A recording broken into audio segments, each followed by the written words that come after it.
Rochester is the new president of the Aquatic Sports Association of Jamaica, ASAJ, following the annual general meeting on Tuesday.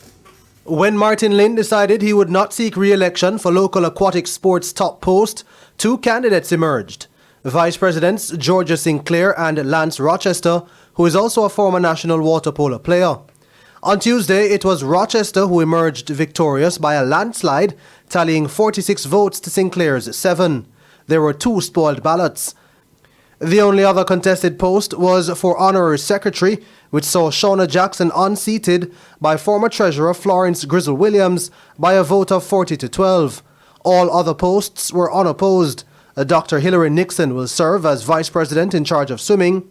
Robin Chinsang is VP with responsibility for artistic swimming, while Marlon McIntyre will be the VP responsible for water polo.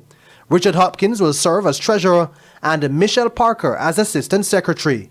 Jordan Ford, TVJ Sports.